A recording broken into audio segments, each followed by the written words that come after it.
Not invented here syndrome. I don't know if you know what this is. First off, this is actually shocking because this is from October 14th, 2001. And when I was working at Netflix, all the way up to 2024, some people would say we had a severe problem with not invented here syndrome. So for those that don't know what not invented here syndrome means, is that, let's say, no matter what the technology is, you create your own bespoke version at the company you work on. That's effectively not invented here syndrome.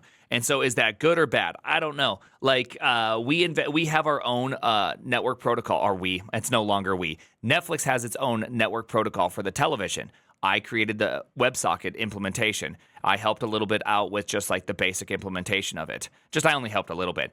Is that not invented here syndrome, or was that a strategic initiative to avoid having other people's networks in here in which we can update live? It's kind of hard to tell which one's which, right? And so do we have not invented here syndrome? Probably. Is it bad? Maybe not. And so that's generally how I kind of fall on this whole not invented here syndrome. And this also really goes up with this. I saw something on Twitter yesterday, which I thought was the single most mid bell curve take of my entire lifetime. Hold on, let's find it. There you go. Look at this bell curve take. The bell curve take is use a package, build my own node dependencies, can't trust others, I am smarter, use a package. The reality is that the amount people rely on everything else and have like the inverse of not invented here is just absolutely nuts. Like we had this idea of, hey, we should rely on open source, which I think is generally pretty good. And then we applied it to everything. This is why things like LeftPad unironically exists. LeftPad takes it. This should not exist, okay? You should be able to write this. The fact that it gets 1.5 million weekly downloads should be a shame. People should feel ashamed by this because this is ridiculous. LeftPad is not a hard thing to write. It takes 4 moments to write, and now it's even natively supported. What does it do? It does this. That's it. It adds white space, right? Like actually nothing. Oh, no. All right. Hey, guys, I do have to be right back. My daughter threw up on the floor. Flip, take this out. Let people know I'm cleaning up throw up. All right. There we go. All right. Time for a pop quiz. Code reuse is good or bad? I'm going to be a contrarian on purpose and just say sometimes it's bad when your pursuit is always to try to reuse code, because I find people that will just constantly try to abstract, and then they get these weird methods in which have like a Boolean flag because they're trying to reuse code constantly, and then you have like a Boolean if statement based on a parameter being passed in, and then it gets terrible. So yeah, code reuse is good. Most code reuse, or the pursuit of always code reuse, bad. In reinventing the wheel is, I personally think, good. I think reinventing the wheel is good. I think generally speaking, you can reinvent several wheels. There's some wheels you don't want to reinvent, such as HTTP. You don't want to reinvent HTTP. Now, you can reinvent it for the sake of learning, but you probably should not reinvent it. Not invented here syndrome is, I've seen it as bad sometimes, right? I've worked at a place that had reinvented, not invented here syndrome to the max, right? Of course, everybody knows that you should always leverage other people's work. The correct answers are A, B, B, right? I am not so sure. I kind of think 2 is one of the. This is why people use Clerk.js. I'm not dogging on Clerk.js, but it's just used everywhere. And sometimes it's just like, man, that thing's, you're slowly going up to thousands of dollars a month for something like Clerk.js when it takes like a day to get everything put in. Like doing OAuth with an OAuth library is like not crazy hard. There's this one tweet. There's no way I'm going to find it. There's absolutely no way I'm going to find it. But Acorn, let's see. Yeah, it's Acorn 1010 from the Acorn 1010. And it's going to be, let's see if we can find it. There we go. Look at this. This is what I love. Some data to back up. Dude, this is such a good tweet right here. This is the problem of not invented here syndrome, or don't reinvent the wheel. There's been a lot of talk about Auth services lately. My take, Firebase Auth is easy and you don't need to roll your own. It's free for any MAUs if you don't use identity platform. Rolling your own isn't that bad. Clerk and Auth0 are overpriced. 2 cents per monthly user or monthly active user, really? That means her little website, which is not that big, would literally cost, because it has just a bunch of users, but it's not that complicated, would literally cost $4,000 a month. And only making $300 a month. And if you don't think that number has gone up, it's kind of wild. Right now on Firebase, it's $0 a month. Single sign-ons can be crazy expensive. They can be crazy expensive, right? And this is one of those problems is people keep telling you, never roll your own auth. I think what they mean is don't roll your own crypto auth. Like, don't actually do your own hashing and everything. OAuth does exist. It makes life easy. I hate when you make me input an email when I can just link up my Google or my GitHub. It's so much nicer. Please don't do that. Right? Oh, for the love of God. How do I keep up with the prime gen? I am a retired homeboy. Yeah, sorry. Welcome to life. Crypto mentioned. Acorn. Yeah, Acorn's good. Acorn's very, very good. All right, let's go to that. All right, right? Not so fast there. Not invented syndrome is considered a classic management pathology in which a team refuses to use a technology that they didn't create themselves. People with not invented here syndrome are obviously just being petty, refusing to do what's best refusing to do what's in the best interest of the overall organization because they can't find a way to take credit, right? The boring business history section at your local mega bookstore is rife with stories about stupid teams that spend millions of dollars and 12 years building something they could have bought at Egghead for $9.99. And everybody who has paid any attention whatsoever to 3 decades of progress in computer programming knows that reuse is the holy grail of all modern programming systems. Okay. That's a heavy case. The thing is that not invented here syndrome, this is correct in the sense like there's so much about this that's very, very correct. By the way, has anyone here worked at a place that has a bunch of NIH, not invented here syndrome, right? Has anybody worked at a place with a lot of it currently? Yes. It can be hot take. Extremism is bad. Damn. Coming out here with extremism. Yes, but for a good reason. Yeah, but for a good reason. Yep, government. Well, government is supposedly supposed to be for a good reason, right? Let's see. Sun Microsystems, Oracle, even Netscape. Yeah. I mean, the hard part is like, when do you say this is not a good idea? I would personally say that I don't think that the not invented here syndrome is always just somebody that just doesn't want, like, that just simply wants credit. Like, I think the hard part is that you're trying to balance between actually building something for your system versus trying to morph your system to the outside.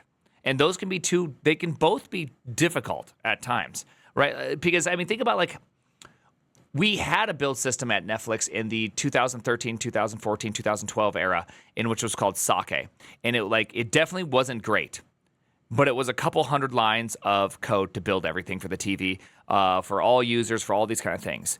We switched over to Webpack, and by the end, we literally had thousands of lines of Webpack code and so much stuff. And I'm not sure that using Webpack was the right choice. We kind of did the opposite for certain parts of at Netflix, which is never invent anything. And I'm not sure if it was actually better.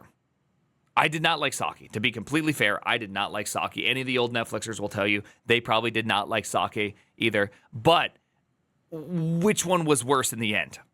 It's very hard to tell. Right. Well, that's what I thought too. So when I was the program manager in charge of the first implementation of Visual Basic for applications, I put together a careful coalition of four different teams at Microsoft to get a custom dialog boxes in Excel VBA. Damn, that's a lot. The idea was complicated and fraught with interdependencies. There was a team called AFX that was working on some kind of dialogue editor. Then you would use this brand new code from the OLE group, which let you embed one app inside another. And the Visual Basic team would provide the programming language behind it. After a week of negotiation, I got AFX, OLE, and VB teams to agree to this principle. This is crazy right there. Right. I stopped Andrew Quatinet's office. He was a manager at the time and taught me everything I know. The Excel development team will never accept it, he said. You know their motto. Find the dependencies and eliminate them. They'll go for something with, they will never go for something with so many dependencies. Interesting. I hadn't known that. I guess that explained why Excel had its own C compiler. Okay, so that's wild. Well, actually, hold on. Let's take a step back. Let's take a step back. Remember, this is 2001. C compilers weren't necessarily as accessible, if I am not mistaken, at that time. But that is also insane to have your own C compiler. I mean, I feel like you just pay for Borland at that point, right? Just pay for Borland and call it a day, because this seems a little bit wild. This was history in 2001. Yeah. And not only that, but Excel came out potentially before that, which took a long time. Borland for sure, yeah. This article is older than me. Welcome. By now, I'm not sure many of my readers are rolling on the floor laughing. Isn't Microsoft stupid, you're thinking? They refuse to use each other person. Oh, my goodness. They refused. Why would you say this? Why would you say such a jumble of words, you? Okay? I can barely even read what you're trying to say. They refused to use other people's code, and they even had their own compiler just for one product. Not so fast, big boy. The Excel's team's ruggedly independent mentality also meant that they always shipped on time. Their code was of uniformly high quality, and they had a compiler which, back in the 1980s, generated P code and could therefore run unmodified on a Macintosh's 68,000 chip, as well as Intel PCs. The P code also made the executable file about half the size that Intel binaries would have been, which load faster from floppy disks and require less RAM. Again, how many times do you hear those stories of, like, there was just somebody in my Twitter feed saying they've spent the last year and a half upgrading packages for their custom something because they have so many dependencies that as they've upgraded them, it's just a cascading set of failures constantly, and they're just upgrading JavaScript applications from one version to the next version. Skill issue story, except for they actually had the skill. This is cool. Yes, this is a skill issue story of people with skill and without the issues. Find the dependencies and eliminate them. When you are working on a really, really good team with great programmers, everybody else's code, frankly, is bug-infested garbage, and nobody else knows how to ship on time. When you are a cordon bleu chef and you need fresh lavender, you grow it yourself instead of buying it in the farmer's market. That's crazy. Okay, this is kind of crazy. Because sometimes they don't have fresh lavender, or they have old lavender, which they pass off as fresh. Classic lavender. Classic cordon bleu lavender growing chef. The only counter argument I would have to this is that most people aren't on a really good team of great programmers. Most people are on a mediocre team with mediocre programmers, which, I mean, mediocre, remember, the bell curve does exist, and it's pretty wide. That's like 75% of us fall in here, okay? The chance that you are not a mediocre programmer, assuming this is even this stuff, I bet you programming probably is more like this. It's probably more like an alpha beta curve in which 95% of all the programmers fall under this middle region, which is not even probably in middle skill gap, right? So this is probably where things actually exist. And so when I hear this, my general thought is, I don't think you even need to be on a really good team with really great programmers. You're probably on just an okay team with okay programmers who want to work together, who want to do something good, but they're pushed on management. Everybody has to do Scrum. They have 5 retros a week, along with 5 stand-ups a week, along with 3 meetings about how fast they're moving, just in general, right? Like just team morale meetings, along with every Wednesday, everybody is required at 3 p.m. to go and have some cocktails because that's team building. And so they actually can't get any work done. They're just trying to do things. And so maybe it's okay for them to use some amount of dependencies, but I think this actually would help a lot of teams, even the most basic team, which is don't always use dependencies. If you find yourself looking up something for something as simple as, yes, I am traumatized, Pick. I am deeply traumatized. Do you realize how many effing meetings I had at Workiva? Okay? You have no idea how many of them I had. I used to have, I would have like 7 meetings about what I'm doing per week. You realize how much time I spent just talking about what I'm doing as opposed to what I'm doing. But can we still use Lodash? The problem is what the hell are you using Lodash for? It's the same idea, like just use things less. That's it. I fully agree with this take, and I don't think you need to be on a really great team of programmers to do that. Lodash was good before ES6, exactly. And then ES6 happened, and it just doesn't. What are you doing? My 600 Depths would like to have a word with you. Indeed, during a recent .com mania, a bunch of quack business writers suggested that a company of the future would be totally virtual. 2001 is kind of funny. Just a trendy couple sipping Chardonnay. Just a trendy couple sipping Chardonnay in their living room, outsourcing everything. What these hyperventilating visionaries overlooked is that the market pays for value added. Does anybody wonder what Joel has to think about AI? Oh man, so good. 2 yuppies in a living room buying an e-commerce engine from Company A and selling merchandise made by Company B and warehoused and shipped by Company C with customer service from Company D isn't honestly adding much value. Etsy is in actual shambles right now. In fact, If you've never had to outsource a critical business function, you realize that outsourcing is hell. He actually has a really good point here. Like, who here loves AWS? Anybody? Does anybody love AWS? Nobody loves AWS. No, don't even try to AWS is the GOAT, okay? It's horrible. You use it because it's good enough to get shit done, okay? That's why. Don't even try to tell me that it's like is super awesome. A top one of top three. Yes, AWS by all accountable. Like, you would never allow like AWS could never exist in any other medium with how shitty its UI is. Like, okay, let me say it this way: how many cottage industries have popped up making AWS less shitty, right? Like, how many companies there are? Like, think about that. That is, AWS is the fucking DMV. Correct. I'm not saying what they do isn't great, but to try to say that AWS is somehow better or somehow a great product, its core functionality is incredible, absolutely outstanding, best in the world. Everything else around it is utter garbage. AWS UI, it's unusable. You actually have to go and use somebody else's, right? You either have that, you literally have to go get a certification, which sounds ridiculous, or you have to, Fly.io is so good. Yeah, Fly.io is so good. Exactly. There you go. You get the idea. All right. Without direct control over customer service, you are going to get nightmarishly bad customer service. This is facts. The kind of people, right? I mean, if anybody's ever done anything with property management, you know this to be true. Like, anybody here rent from an owner versus rent from a property management? You rent from property management, it is just god-awful experience. You rent from an owner, it's a good experience. I had somebody threaten to kill me, and I talked to the property management over and over again, and they just effectively refused to do anything about it. It's just crazy.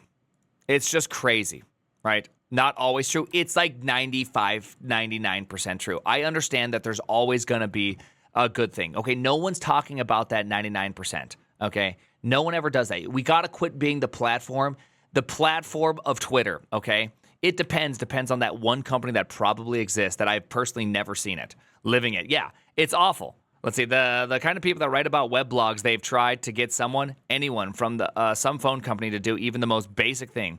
If you outsource fulfillment and your fulfillment partner has a different idea about what constitutes prompt delivery, your customers are not going to be happy. And there's nothing you can do about it because it took 3 months to find a fulfillment partner in the first place. And in fact, you won't even know what your customers are, or you won't even know that your customers are unhappy because they can't talk to you because you've set up an outsourced customer service center with the explicit aim of not listening to your customers. This took a dramatic turn that I was not ready for, and I am all for it, right? Like, I am all for this. Dude, this guy did not even realize that he is describing the shitification of the internet without even realizing it. Like, this guy is a prophet. 23 years ago, he wrote this article. The crazy part is how accurate it actually describes today. And he scoffed at it. He scoffs at the fact that he's like, dude, indeed, these assholes write about how the future is going to be, all virtual. Literally describes today. I mean, you're a wizard, Harry. There's no way it's going to be as flexible as what Amazon does with Obidos, which they wrote themselves. And if it is, then Amazon has no advantage over their competitors who bought the same thing. And no off-the-shelf web server is going to be as blazingly fast, let's go blazingly fast, as what Google does with their hand-coded, hand-optimized server. Facts on facts. I've known Joel for years. He's got some amazing stuff. See, I have never met this guy. This is my first time reading his stuff. It's wild. The fact that he could see this far into the future is so correct. But I think he also highlights something good. The level in which you should destroy dependencies should be the level in which your company needs those dependencies destroyed. And I think there's a level that needs to be taught to JavaScript developers that is just like a baseline. Like, I do think that there's this problem of, like, here's your company. There's things you should not, right? You should not be up here, right? Like, hand-rolling your own HTTP server, probably not you, okay? This probably isn't you. But using things like LeftPad, which I know LeftPad's a joke, but I guarantee you if you go through your dependencies, you have some stupid-ass thing that's like, dude, I guarantee you you have it. You have it. I don't know what it is, but you have just some dumb basic operation that take you 14 seconds to write. Instead, you're going to spend 2 hours fixing problems because of it. All right. Obviously, I want to be dependent on the department that delivers on time. That's a good dependency. Show me that department, though. I'd love to see that department that actually exists. By HTTP server, do you mean unmanaged server with Linux, etc.? No, like just building your own implementation. This principle, unfortunately, seems to be directly conflicted with the ideal of code reuse good, reinventing the wheel bad. The best advice I can offer, I want to hear this. If it's core to the business function, do it yourself no matter what. I like that answer because you are building the moat.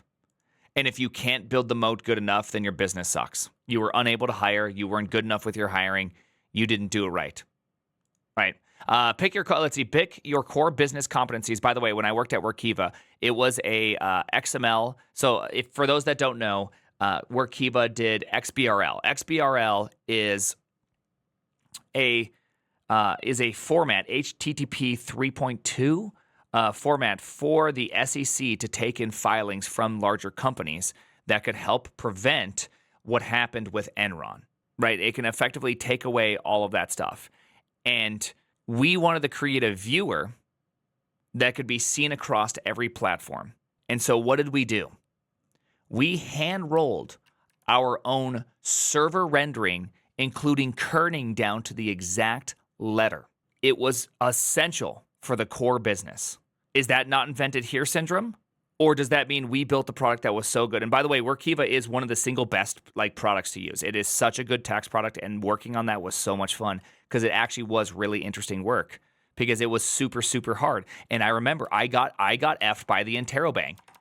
For those that don't know, I got owned by this one. Turns out kerning's hard. Turns out kerning is effing hard, and F your interrobangs. Okay? Workiva. Yeah, so I worked at Workiva back when it was called Web Filings, but now it's called Workiva, right? And I thought it was really, I had a really great time working there.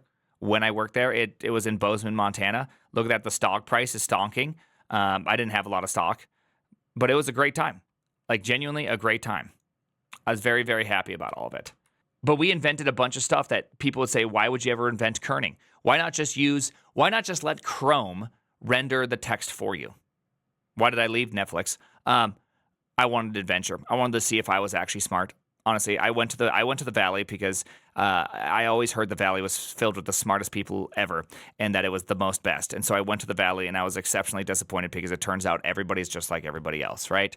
My worldview did not, in fact, get bigger. It got smaller. Every last human's more same than they are different. And all those smart people, they ain't all that smart, okay? They do a lot of dumb things. They're dumb in their own unique way, just like I'm dumb in my own unique way, right?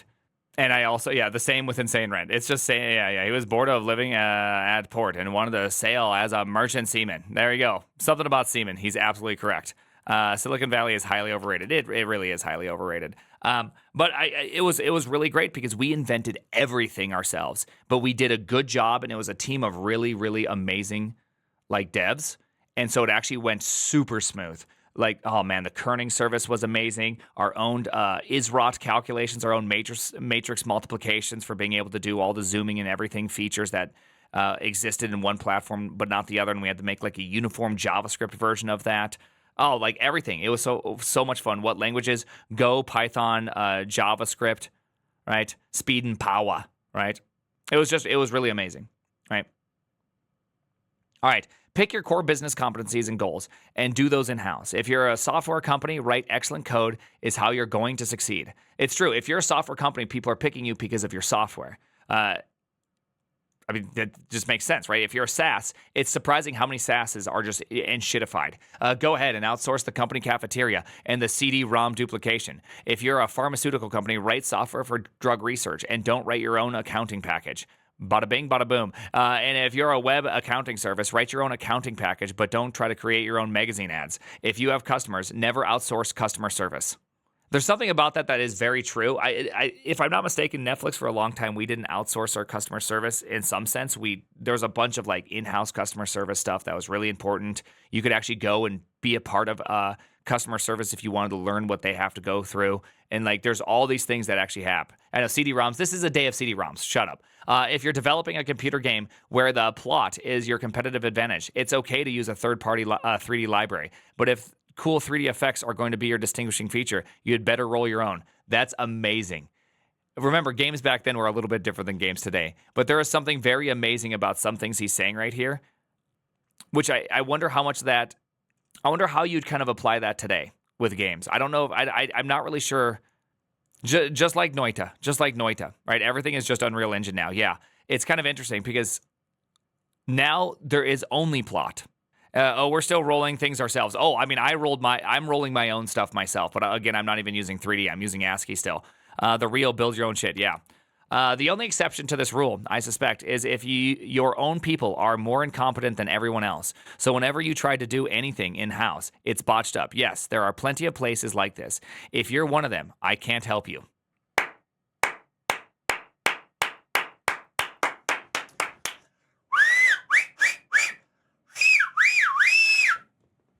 That was good. That was a great ending. I mean, but I think what he is saying is there is definitely a level of truth to this. If you hire a team of people that just aren't in it to win it, then I fully agree with this. Like, you do have to measure your own team. Is your own team up to the challenge? If they're not, that's fine. Like, that's totally fine. Literally dog whistling. I love you guys. That might be too based. Here's my personal opinion about most people. Is I think most people are more capable than they realize. I'm not really into this idea that most people are just complete midwits all the time.